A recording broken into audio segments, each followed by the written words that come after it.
Amen. Amen, amen.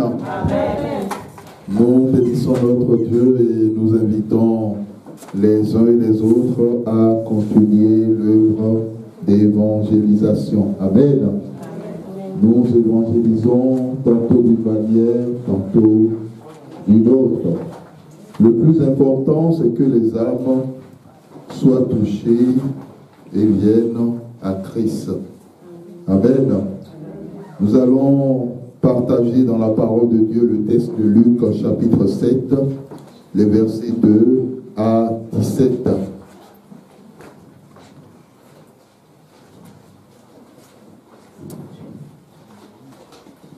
Luc, chapitre 7, versets 2 à 17. Est-ce qu'il y a quelqu'un qui est prévu pour la programmation? Bon, donc, comme la personne qui est prévue n'est pas là, nous allons demander à notre sœur Prisca. Elle va venir nous lire le texte de Luc, chapitre 7, versets 2 à 17.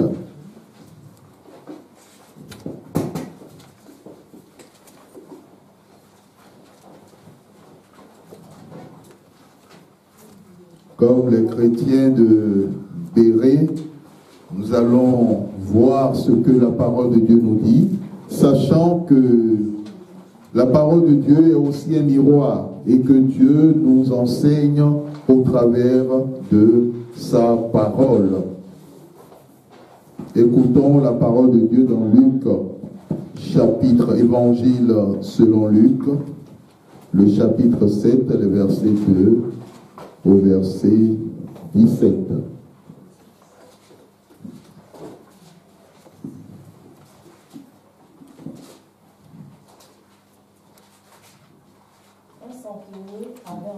Il y a un micro. Merci. Un centenier avait un serviteur auquel il était très attaché et qui était malade sur le point de mourir. Ayant entendu parler de Jésus, il lui envoya quelques anciens des Juifs pour le prier de venir guérir son serviteur. Ils arrivèrent auprès de Jésus et lui adressèrent d'instantes supplications, disant: il mérite que tu lui accordes cela, car il aime notre nation, et c'est lui qui a bâti notre synagogue. Jésus, étant allé avec eux, n'était guère éloigné de la maison. Quand le centenier envoya des amis pour lui dire: Seigneur, ne prends pas tant de peine, car je ne suis pas digne que tu entres sous mon toit. C'est aussi pour cela que je ne me suis pas cru digne d'aller en personne vers toi. Mais dis un mot, et mon serviteur sera guéri. Car moi, qui suis soumis à des supérieurs, j'ai des soldats sous mes ordres, et je dis à l'un: va, et il va. À l'autre: viens, et il vient. Et à mon serviteur: fais cela, et il le fait. Lorsque Jésus entendit ces paroles, il admira le centenier, et se tournant de la foule qui le suivait, il dit: je vous le dis, même en Israël, je n'ai pas trouvé une aussi grande foi. De retour à la maison, les gens envoyés par le centenier trouvaient guéri le serviteur qui avait été malade. Le jour suivant, Jésus alla dans une ville appelée Naïm. Ses disciples et une grande foule faisaient route avec lui. Lorsqu'il fut près de la porte de la ville, voici, on portait en terre un mort, fils unique de sa mère, qui était veuve. Et il y avait avec elle beaucoup de gens de la ville. Le Seigneur, l'ayant vue, fut ému de compassion pour elle et lui dit: ne pleure pas. Il s'approcha et toucha le cercueil. Ceux qui le portaient s'arrêtèrent. Il dit: jeune homme, je te le dis, lève-toi. Et le mort s'assit et se mit à parler. Jésus le rendit à sa mère. Tous furent saisis de crainte et ils glorifièrent Dieu, disant: un grand prophète apparut parmi nous et Dieu a visité son peuple. Cette parole sur Jésus se répandit dans la foule, dans toute la Judée et dans tout le pays d'alentour. Amen. Amen. Amen. Amen. Amen. Tu vas dire à ton frère, tu vas dire à ta soeur que Dieu te bénisse. Amen. La bénédiction est quelque chose de très très important.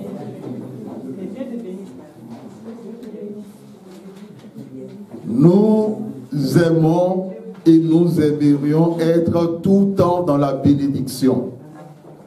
Et nous voulons remercier une fois encore l'Éternel, notre Dieu, qui a choisi ce thème pour cette année. Même si l'ennemi met tout en place pour que nous ayons des difficultés pour venir en Île-de-France. L'Île-de-France, nous le rappelons, c'est l'œuvre de Dieu. Amen. Et lorsque Dieu commence une œuvre, il va jusqu'au bout. Et c'est à nous aussi que Dieu a visité de tenir ferme, comprenant la vision de Dieu et de laisser l'Éternel accomplir tout ce qu'il a prévu dans notre vie. Amen. Amen. Bien-aimés dans le Seigneur, la fois dernière, l'Éternel nous a parlé. Et le texte d'aujourd'hui est une continuité. Il nous a parlé sur le pardon. Vous savez, vous pouvez vous retrouver dans le métro, quelqu'un vous écrase les pieds, et la seule chose que vous attendez de sa part, mais la personne vous cogne avec son sac de façon violente, la seule chose que vous attendez, c'est qu'il s'excuse, qu'il dise « Ah, pardon ». Mais si la personne vous écrase les pieds, vous cogne avec son sac et continue, on voit la réaction des uns et des autres. Certains vont lancer des insultes, d'autres vont le dire dans leur cœur, en fonction de la personne qui les a bousculés. Dans l'un ou dans l'autre des cas, le pardon s'impose. Dans le texte que nous venons de lire, lorsque nous parlons du pardon, nous parlons nécessairement de l'amour. Dieu t'a aimé le premier. Dieu m'a aimé le premier. Ce n'est pas nos parents qui nous ont aimés le premier, mais c'est Dieu. Parce que c'est lui qui a rendu possible ta conception. Tes parents n'ont pas fait ton programme. Dieu a fait ton programme. Parce qu'il arrive des parents qui font des programmes et le programme ne marche pas. Il arrive des couples qui font des programmes et le programme ne donne rien.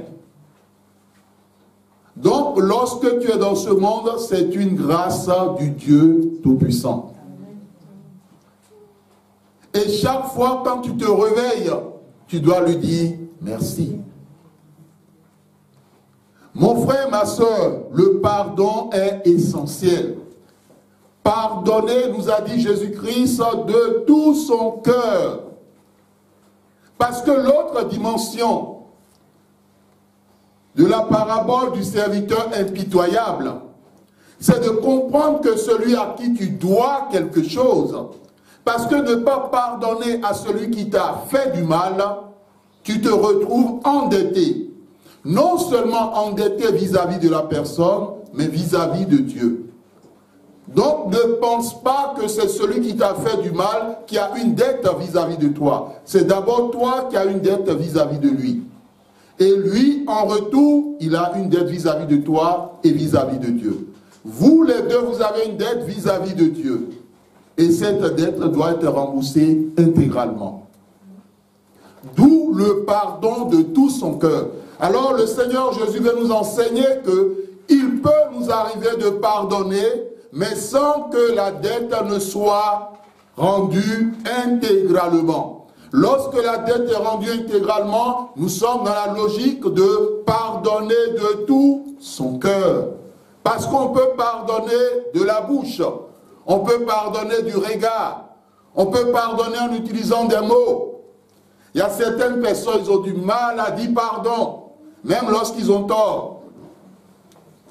Il y a d'autres qui passent le temps à crâner, c'est une expression. Même lorsqu'ils ont tort, bien-aimés qui sommes-nous, La Bible nous dit que nous sommes poussière. Nous sommes venus de la poussière, nous retournerons à la poussière. Personne n'a rien apporté dans ce monde. Le fait d'être dans ce monde, c'est une grâce de Dieu.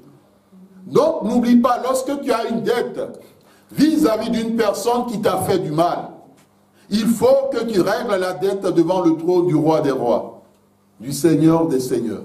Cela est indispensable. Parce que la plupart des situations de dette, il y a une personne qui tire les ficelles, c'est Satan lui-même. À qui profite une division? À qui profite la colère? À qui profite la rancune? À qui profite les thèmes « Je ne te pardonnerai pas » ou « Je ne te pardonnerai jamais » À qui profitent les pensées à telle personne, lui, c'est fini. À qui est-ce que cela profite? Pas à Dieu, mais au serpent. La Bible dit tel père, tel fils.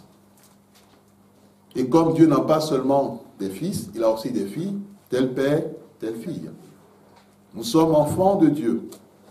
Et donc, si tu es de Dieu, tu pardonnes, parce que Dieu t'a pardonné en premier. Mais si tu n'es pas de Dieu, tu ne pardonnes pas. Et si tu ne pardonnes pas, tu appartiens à quelqu'un d'autre. Et cette personne n'est pas Dieu. En tout cas, nous ne devons plus être dans la logique « j'ai du mal à pardonner ». Parce que la grâce qui nous a sauvés nous permet de pardonner. Nous ne serons plus dans la logique, Seigneur, donne-moi la force de pardonner telle personne. Ça ne vient pas de Dieu, cette façon de fonctionner. Ça, c'est un langage humain de la raison. Nous allons comprendre à travers aussi le texte de cet après-midi. Mon frère, ma soeur, quand tu ne pardonnes pas à celui qui t'a fait du mal, cette personne te met en prison. Tu es prisonnier. Et on le voit très bien. Vous savez, quand vous avez un problème avec quelqu'un, vous évitez la personne. Vous évitez d'aller quelquefois à la rencontre de la personne. Quelquefois de lui parler. Ou même lorsque vous lui parlez quelquefois pour lui faire savoir que « Ah, je suis en colère. Ah, tu m'as fait du mal. Voici ce pourquoi j'agis de la sorte. » On le retrouve quelquefois dans certains couples. Bien-aimé dans le Seigneur, Dieu te parle. Le pardon est la clé de la bénédiction. Le pardon est la clé de la santé. Le pardon est la clé de la résurrection. Le pardon est la clé du salut. Le pardon est la clé de la guérison totale. Donc, la personne à qui tu ne pardonnes pas, elle peut te toucher spirituellement, quel que soit tout ce qu'elle tentera. Il y a eu le témoignage d'un maître de la franc-maçon. Il est resté dans la franc-maçon pendant des années. Et un jour, il a rencontré le Christ et il est sorti de ce mouvement. Et quand il parlait, il disait, lorsqu'il était serviteur du diable, l'un des éléments qui les aidait à pouvoir toucher à la bénédiction, à la vie même des hommes, des femmes, c'est qu'il mettait souvent en place des situations de querelle, des situations de bagarre, des situations de division, qu'il créait des situations afin que les gens demeurent dans la rancune, et vice-versa. Et lorsqu'il mettait en place cette situation, tout ce qu'il pouvait envoyer comme malédiction, tout ce qu'il pouvait lancer comme flèche ou comme balle, cela marchait toujours. Au fond, lorsque tu ne pardonnes pas, tu n'es plus protégé par la muraille de feu de Dieu. Tu es exposé. Et tout ce que tes ennemis tenteront contre toi, dans le sommeil, dans la réalité, ça passera. À un moment donné, tu risques d'être surpris. Tu dis, mais pourtant j'ai prié. Mais pourtant j'ai jeûné. Pourquoi ceci? À certains moments, lorsqu'une personne a l'Esprit de Dieu en lui et qui n'a pas réglé des situations de pardon, elle se retrouvera souvent fatiguée. À d'autres moments, elle aura des problèmes de somnolence. Parce que Dieu veut lui faire comprendre que quand on ne pardonne pas, on passe de la vie à la mort. Et c'est ce que l'apôtre Jean nous a rappelé. Et l'un des dangers, quand le manque de pardon dure, la personne se retrouve spirituellement non seulement enfermée dans une prison, mais dans un cercueil. Les cercueils spirituels existent. Nous devons saisir la pensée de Dieu. Amen. Bien-aimés, dans ce texte, nous avons un centenier. Ce centenier avait de l'amour. C'était une autorité respectable. C'était un chef, comme on le dit. Le centenier a sous son autorité une centaine de soldats. Il a aussi des personnes qui sont ses supérieurs. À l'époque, l'esclave est le serviteur, parce que c'est un Romain. Vous ne verrez jamais un Romain à l'époque prendre un autre Romain pour esclave, non. Ou pour serviteur, non.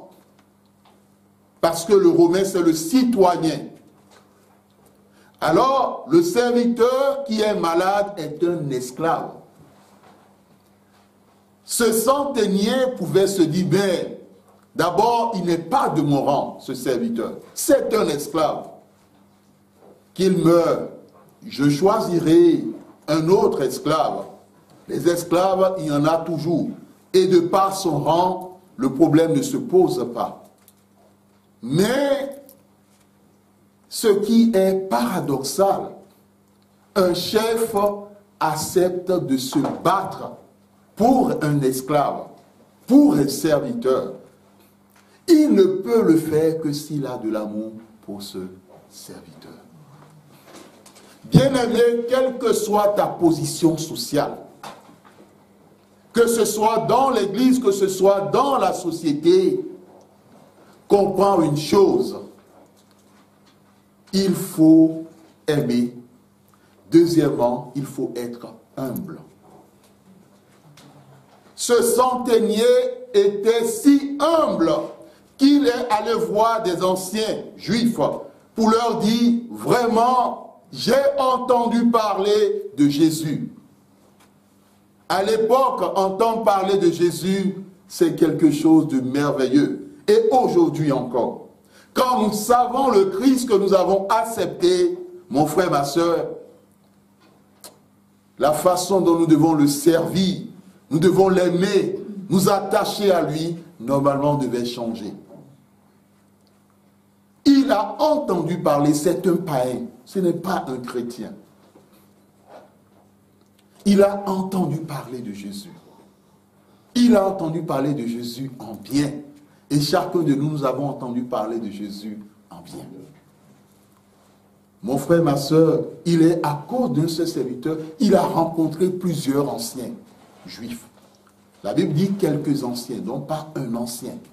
Donc il a quitté sa maison, il est allé les voir. Bon, voici ma situation. J'ai un serviteur. Donc il avait plusieurs serviteurs à sa solde. Mais il s'est intéressé au cas de ce seul serviteur, qui est malade. Et il a dit, bon, suppliez Jésus de guérir mon serviteur. C'est l'amour. L'amour, le pardon sont les clés de la bénédiction. Autre clé que Dieu nous enseigne cet après-midi, c'est l'humilité. Dieu vomit les orgueilleux.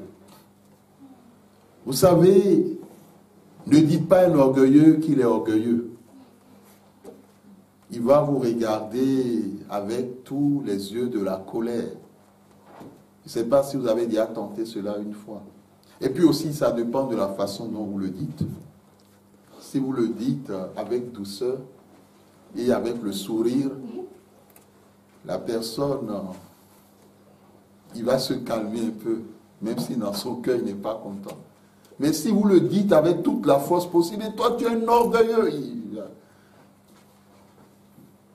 Parce que quand on dit cela, quelquefois, la personne pense qu'on l'insulte. Mais on ne l'insulte pas, on décrit son caractère. L'orgueil amène le chrétien à perdre la bénédiction. Parce que l'orgueilleux n'écoute personne. L'orgueilleux n'écoute même pas Dieu. L'orgueilleux, on l'appelle le hautain. L'orgueilleux s'écoute lui-même. Et l'orgueilleux pense qu'il connaît plus que tous les autres. Et c'est ça le danger. Dieu résiste aux orgueilleux, mais il traite les humbles avec bonté. Il y a des personnes dans leur famille qui étaient non seulement orgueilleux, mais qui étaient des méchants parce qu'ils étaient dans les ténèbres. Et ils menaçaient tout le monde. Mais le jour où ils sont morts, ils étaient dans le cercueil. Ils agissaient comme un jour, ils agissaient comme s'ils allaient vivre éternellement.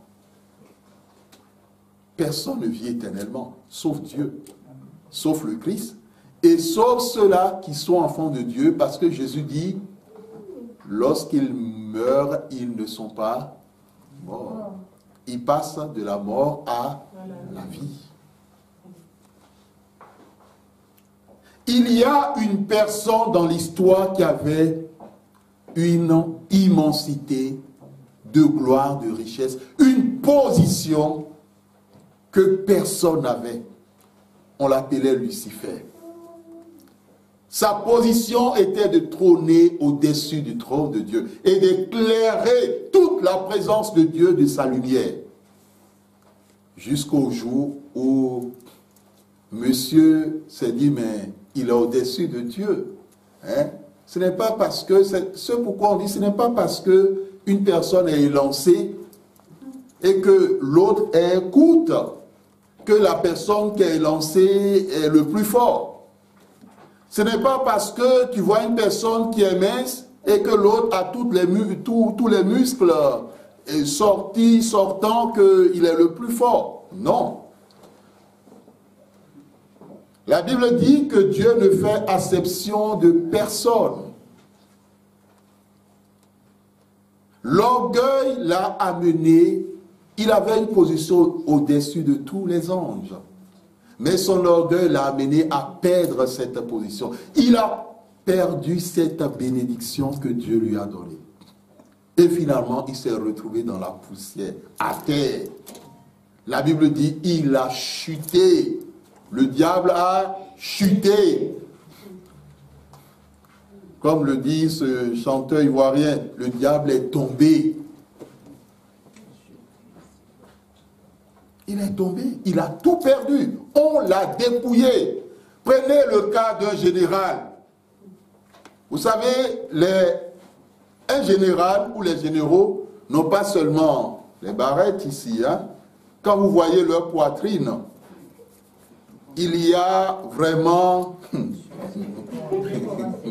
il y a une décoration et aux États-Unis, ils utilisent le terme Sylvester, c'est-à-dire vraiment... Sur le champ du combat, c'est quelqu'un qui a usé de bravoure. Donc, on ajoute cette étoile.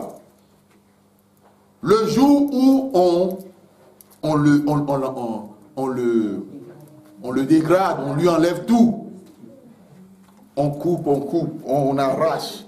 Et finalement, il se retrouve plus bas qu'un soldat. Il perd tout. Tout ce qu'il a pu acquérir pendant des années, en un jour, il perd tout. Et c'est ça le drame par rapport à la question de la bénédiction. Ne permets à personne de t'amener en un jour à perdre tout ce que tu as pu acquérir après des années de souffrance, après des années de peine, après des années à passer d'une nation à une autre pour construire ta vie. D'où la nécessité de pardonner, la nécessité d'aimer, la nécessité de s'humilier. L'humilité précède la gloire. L'humilité est la clé de la bénédiction. Ce qui nous a aussi frappé dans ce texte que Dieu permet que nous partageons avec vous, la Bible dit que ce centenier aimait Dieu. Il n'était pas chrétien. Et il existe de ces gens-là. Ils ne sont pas chrétiens, mais ils aiment Dieu. Et quand vous les rencontrez dans un service, c'est comme s'ils vous connaissaient. Ah, quel est le problème? Et ils se battent pour vous. Il y a de ces gens que Dieu mettra sur votre chemin. Mais c'est lui qui a bâti la synagogue. C'est-à-dire, il a mis son argent, ses revenus, pour bâtir la synagogue de Dieu.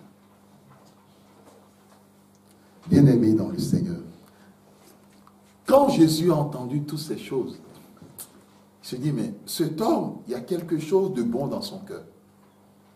Et à un moment donné, tu dois te poser la question en tant qu'enfant de Dieu, est-ce que j'ai quelque chose de bon dans mon cœur? C'est très important. Parce que lorsque tu as quelque chose de bon dans ton cœur, tu ne feras pas souffrir les autres.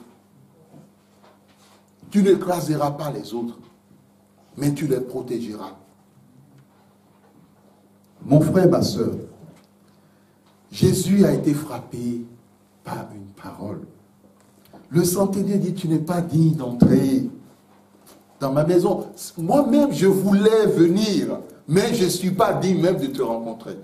Bien-aimé, regardez sa position et regardez son discours.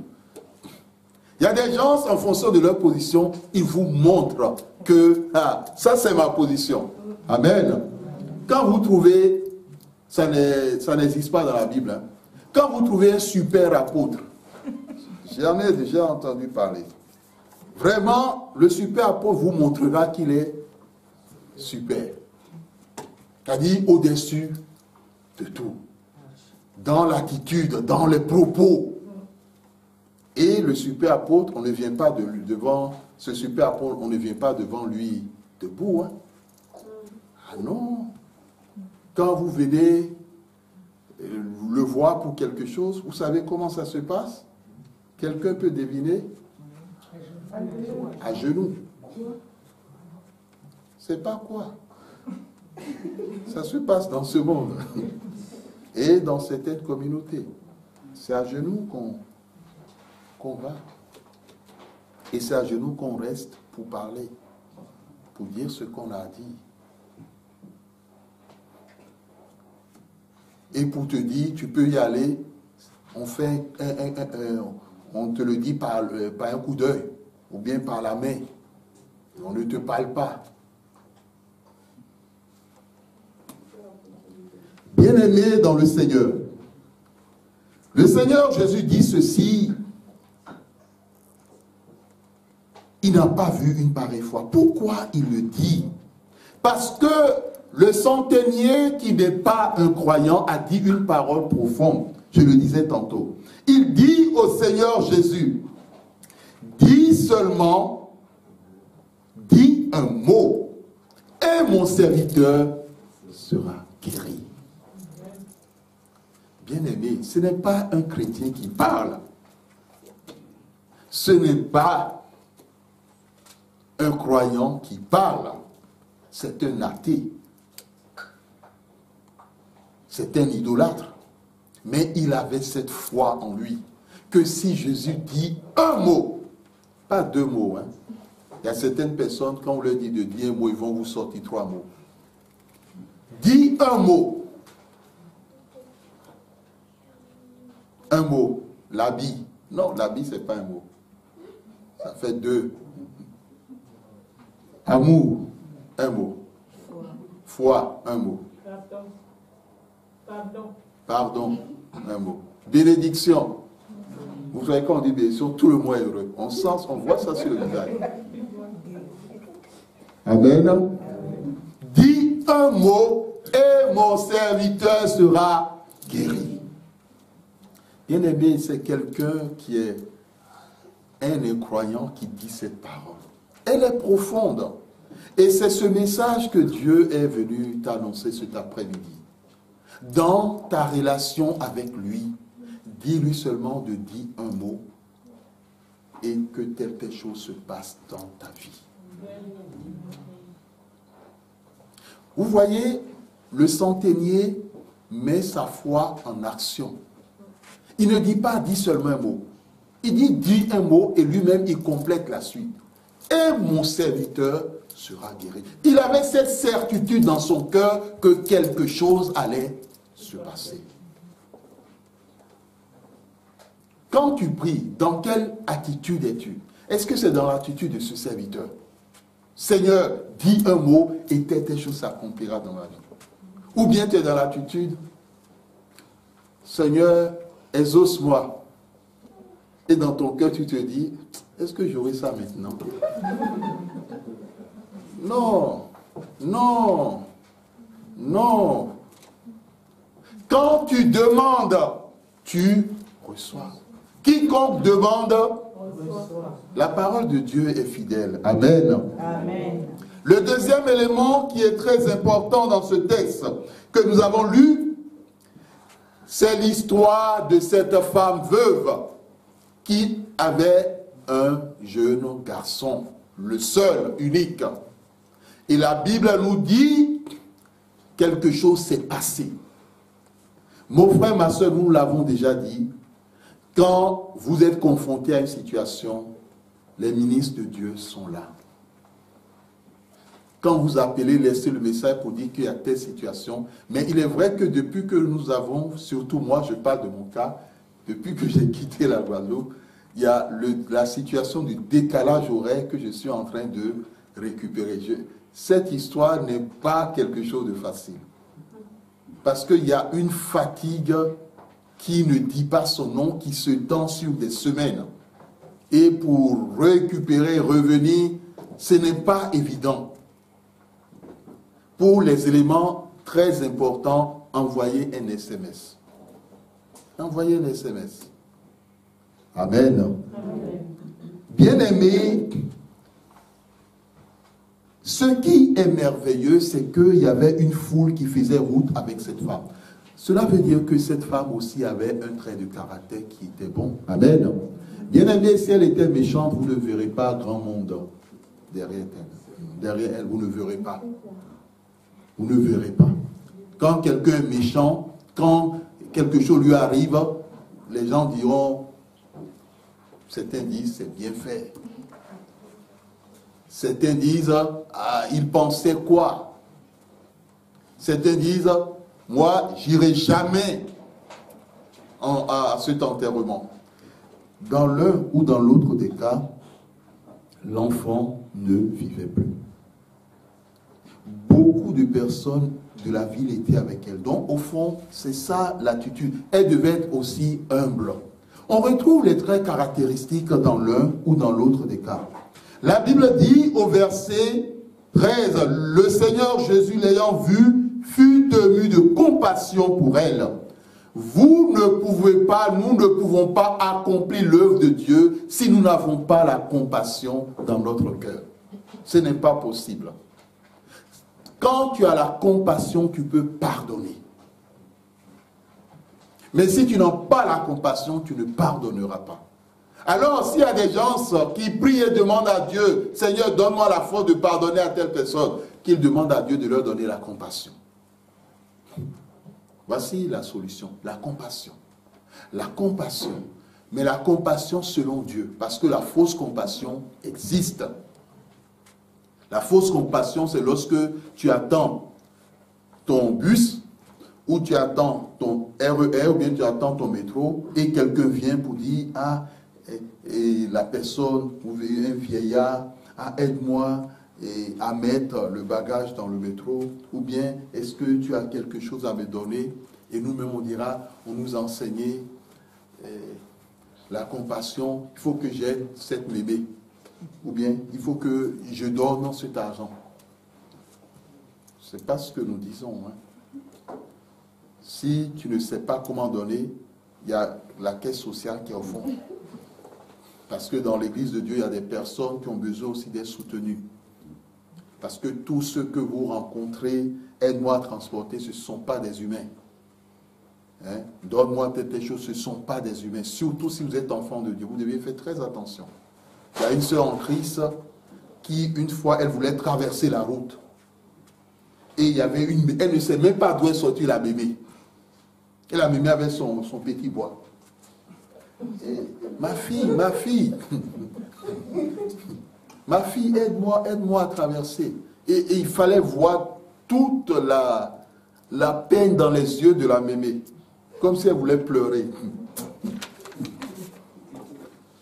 Bon, elle a dit, bon, mémé, accrochez-vous. Et puis elle a aidé, comme je l'ai déjà dit à notre soeur, je me déplace quand je prêche la parole de Dieu. Donc, on fait le geste, juste pour réveiller aussi ceux qui sont un peu fatigués.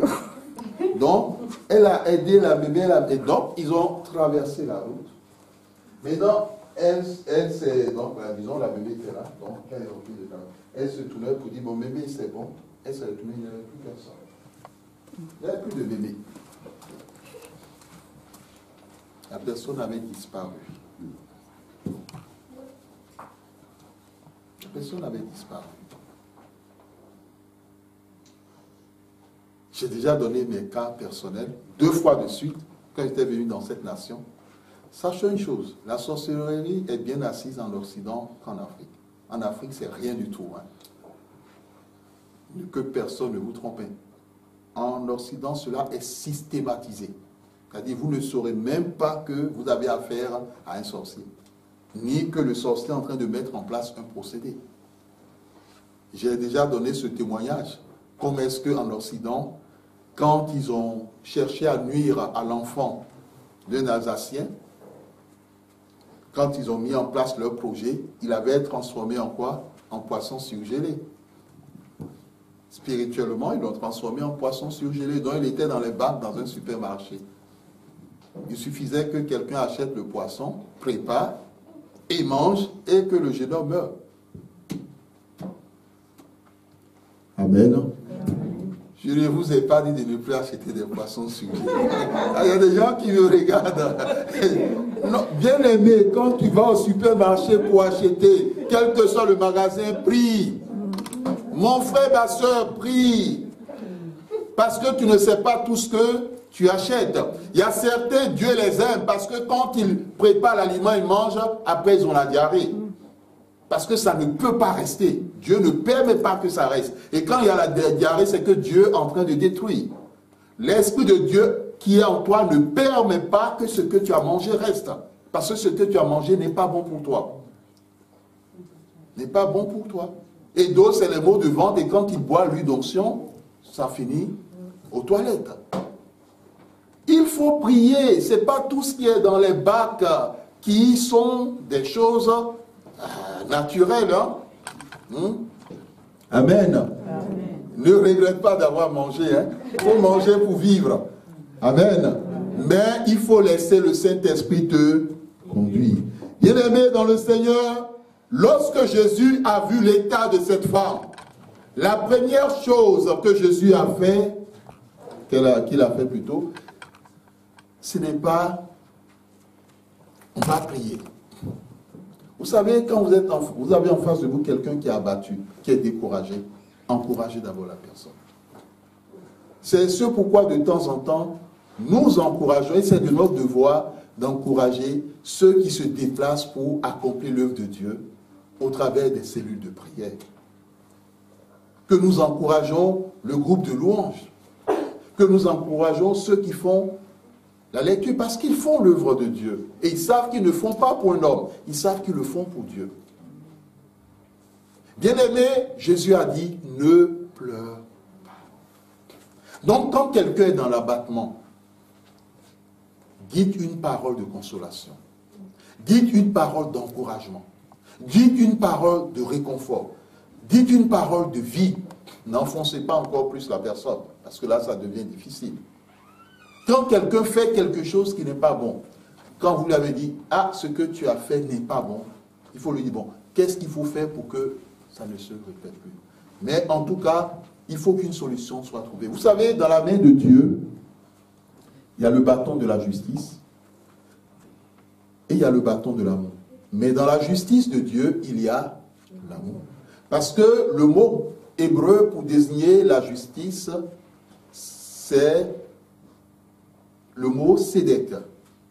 Et dans Sédèque, vous avez cité nous, dans Sédèque, vous avez la possibilité de l'amour, vous avez la possibilité de faire de l'aumône. Vous avez le terme Sédaka. Donc, ce sont des termes, ce sont des expressions pour comprendre que Dieu, il est juste et c'est dans son amour qu'il châtie aussi. Amen. Amen. Donc, Jésus a dit, ne pleure pas. Jésus s'approche et touche le cercueil. La vie va rencontrer la mort. Amen. Amen. Jésus est la vie. Amen. Amen. Et la mort, c'est le symbole du cercueil. Et Jésus touche. Quand la vie rencontre la mort, qui l'emporte? La vie. La vie. La vie.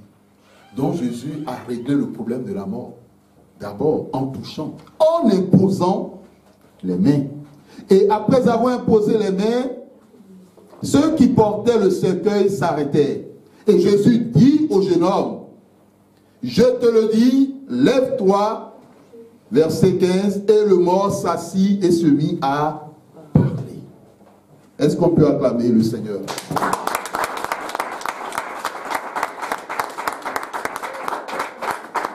Bien-aimé, lorsque Jésus a vu le mort, il n'a pas dit, mort, laisse le jeune homme. Il n'a pas commencé les prières d'autorité de combat. Amen. Amen, amen. Amen. Vous savez, lorsqu'on est dans le ministère, on passe par des chemins et par des enseignements. Je me rappelle un jour, quand on m'a appelé, je n'étais pas seul, on était au début de la foi. Moi et certains jeunes hommes, pour quelqu'un qui était mort. Et puis on nous a demandé de venir prier pour la personne. Pour que la personne revienne à la vie. Je ne vous raconte pas la suite. Bien-aimés, ce qui est très important dans le texte, la vie va au contact de la mort.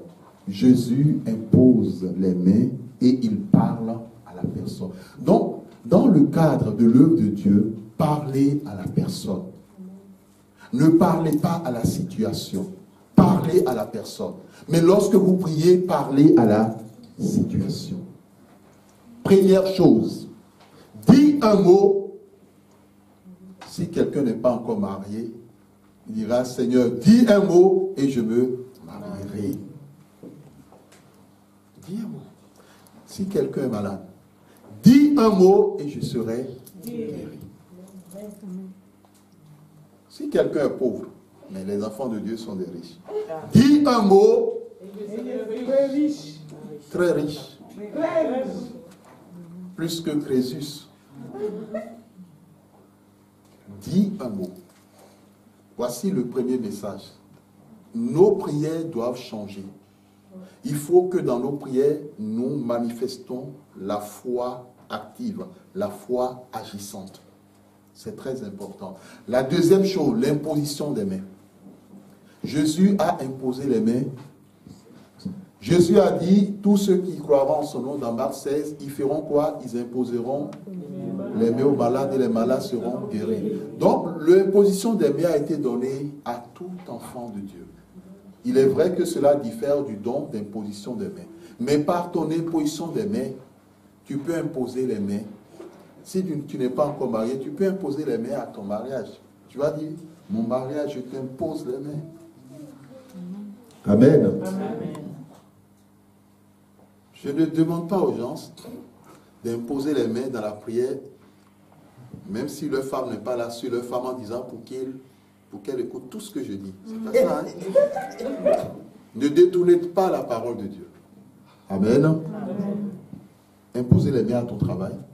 Tu dis, j'impose mes mains à ma vie professionnelle. Que ma vie professionnelle revienne à la vie. Parce que l'Éternel nous a permis de comprendre que tout ce que nous avons de précieux, l'enfant constituait le bien le plus précieux de cette femme. C'était le seul. Et il y a eu imposition des mains. Imposition des mains à tout ce qui est précieux dans ta vie. Ta vie professionnelle, ta santé, tes finances. Commence dans tes prières à leur imposer les mains et de demander à ce qu'ils reviennent à la vie. Et de demander à ce qu'ils prospèrent. Et de demander à ce qu'ils connaissent la résurrection, l'élévation, qu'ils connaissent la victoire et que Satan n'ait pas de prise sur eux. Que le Seigneur bénisse sa parole dans nos cœurs. Amen.